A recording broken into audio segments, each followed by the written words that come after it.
Hindi pa rin natutukoy ang mga suspect o magi ang motibo sa magkasunod na insidente ng pamamaril sa Fairview, Quezon City kahapon.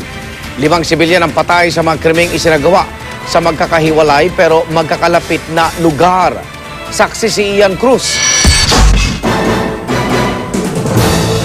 Biglang tumba ang motorsiklo at biglang bulagta naman ang rider na ito sa Commonwealth Avenue, Barangay North, Fairview, Quezon City, bandang 1:30 na madaling araw kahapon.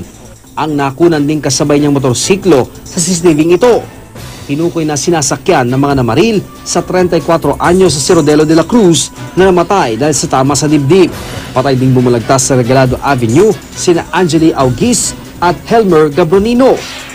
May natagpuan naman bangkay sa kanto ng Bronx sa Regalado Avenue na di kalayuan sa ikalawang pamamaril. Binaril din sa Alodia Grace Go, nakabababa lamang daw sa sinakyang bus. Hindi lang magkakasunod at magkakalapit ang pamamaril, magkakatugma rin ang mga basyo ng bala sa 3 crime site. Kaya inaalam na kung magkakognay ba ito. Posible ho na isa lang may kagagawa nito. Kasi kung titingnan po natin yung ginamit po na baril, alas isa lang po yung used cartridge, yung basiyo ng baril. 9mm po yung nakita natin. Pero sa latest na investigasyon, wala pa rin makitang iisang motibo sa mga pamamaril na kapwa malapit ang isinagawa. Initial investigation natin, wala po tayong nakikitang connection ng mga biktima. Mismo Malacanang ay nabahala sa mga pamamaril na nangyari sa loob lang ng hanggang 10 minuto. Patuloy ang direktiba sa ating Philippine National Police na pag-igtingin ang kanilang pagtugis sa mga salarin sa mga insidente ng pagpatay at karahasan laban sa mga mamamayan. 2 nakaitim pero hindi nakahelmet na suspect ang hinahanap ng pulisya.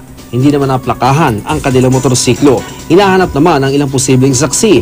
Bukod sa inimbitahang scavenger na nakakita umano sa mga suspect, hinahanap na rin ang tindero ng isang burger stand na babarilin din sana pero hindi pumutok ang baril na posibleng naubusan ng bala.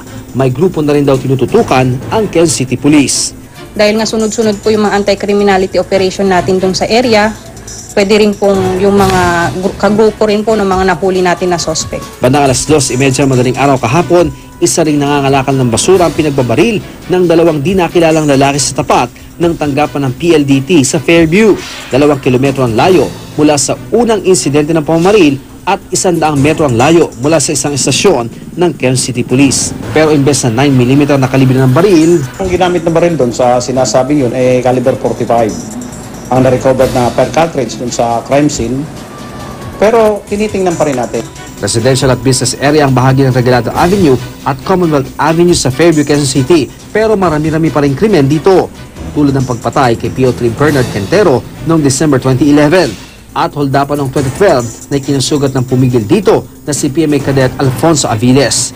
Kaya sa bagong serye ng mga krimen, kabado ang ilang residente. Sana mahuli yun para hindi na kami kakabahan dito. Natatakot din po. Kasi